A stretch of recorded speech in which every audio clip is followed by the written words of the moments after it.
Welcome to Virtual Education Exchange Program. I am Innocent.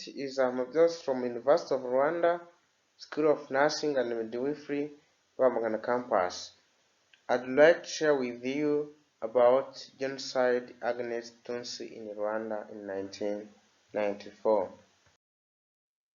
There is a UN definition of genocide which says it's any of the following acts committed with intent to destroy, in a whole or in a part, national or ethnic or racial or religious group, such as by killing members of the group, causing serious bodily or mental harm to members of the group, deliberately inflicting on the group condition of life calculated to bring about its physical destruction in whole or in part, or imposing measures intended to prevent births within the group.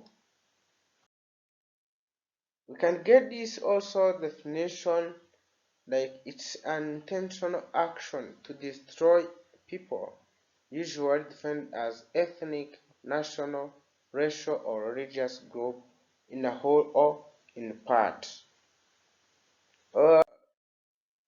And as we can also mention different genocides that we had experienced, you can see Armenians, Jews genocide, and Soviet prisoners of the war. Now, here I'm going to try to share with you few about genocide against Tutsi in 1994. From April to July 1994, more than 1 million Rwandans were killed in the space of 100 days. We lost our family members, we lost our relatives, we lost our friends, destruction of breathings. Absolutely, we got into process. These two ethnic groups, that is Hutu and Tutsi, they are actually very similar. They speak the same language, they inhabited the same areas, and even they follow the same traditions.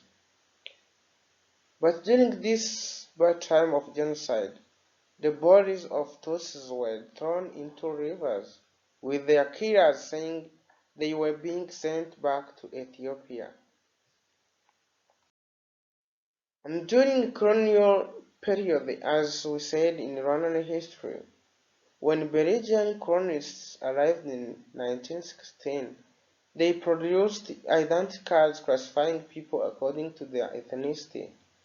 The Belgians considered Tutsis to be superior to the Hutus. Not surprising, the Tutsis welcomed this idea, and for the next 20 years, they enjoyed better jobs, education, opportunities than their neighbors. And this was still the case years before the genocide. The economic situation worsened, and incumbent President Venard began losing his popularity. At the same time, refugees in Uganda, supported by some remained few ones, were forming, and Rwandan Patriotic Front, which is RPF, led by current President Paul Kagame. Their, their aim was to overthrow the president and secure their right to return to their homeland because of the divisions, the massacre killings of people in the country. As you can see, the organizers included military officials, politicians, and businessmen, but so many others joined the killing group. The young people, the youths, the organized gangs of government, soldiers, and militias hacked their way through the Tutsi population with machetes or blew them up in churches where they had taken refuge. Imagine young people like this, they are the ones to practice this evil. Finally, in July, RPF captured Kigali. The government collapsed and RPF declared a ceasefire.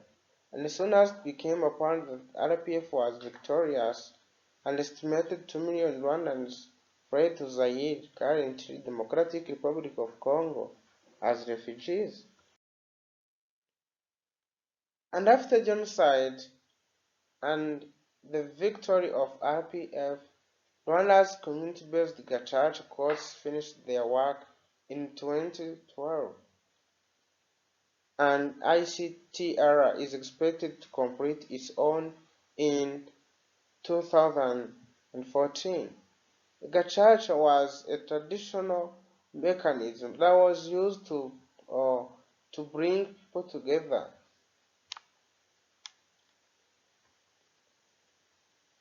and as well as their own objective included not only delivering justice, but also strengthening reconciliation and revealing the truth about the genocide. Ibuka, which means remember in English, is an umbrella organization of survivors, associations, concerned individuals, and other organizations fighting the legacy of the genocide and its effects onto survivors. It is aiming at contributing to their rehabilitation as well as Rwandan society in general. In this time, only songs and the testimonies on Tutsi genocide on radio, and even our daily activities during 100 days of remembering. There are also other organizations or programs that were established after genocide so that they can rehabilitate these survivors. As we forgive Rwanda initiative, as we forgive associations, youth programs, work to remember, survivors funds, testimonies and history sharing on radio and other media, there are different programs that can influence people or bring together people so that they can unite and build new country. ILG. ILG is an association of student survivors of genocide created in 1996, and the main mission is to connect and represent all student survivors, those whose parents and relatives were killed during Tutsi genocide, involved in high learning or attending secondary schools. And then we go have Memorial Days from April 7th until July in 100 days. Rwanda memorializes victims of 1994 genocide against Tutsis. Unlike other official holidays in Rwanda, this holiday is always observed on the same day, even if it falls on a weekend. And also known Kwibuka to remember, this day marks the beginning of the national mourning period. And as I conclude, the world's eyes turn to Rwanda once again 27 years after genocide. Political leaders, media, and other observers will be reflecting on the horrific crimes committed in 1994 and on the shocking international failure to prevent them. 27 years on, significant progress has been achieved in bringing some of the perpetrators to justice, both nationally and internationally. We renew, unite, and remember. We have beautiful Rwanda today. Over the last 27 years, Rwanda has made huge strides in rebuilding the institutions and infrastructures that were destroyed during genocide, in delivering public services, and expanding its economy. As you can see, different pictures showing how Rwanda is today. We are back to life, of course. Rwanda has recently enjoyed strong economic growth rates, creating new business prospects, lifting people out of poverty. And Rwanda's major foreign exchange earners include mining, tourism, coffee, and tea, and continued growth in these sectors will be critical for economic development and poverty reduction.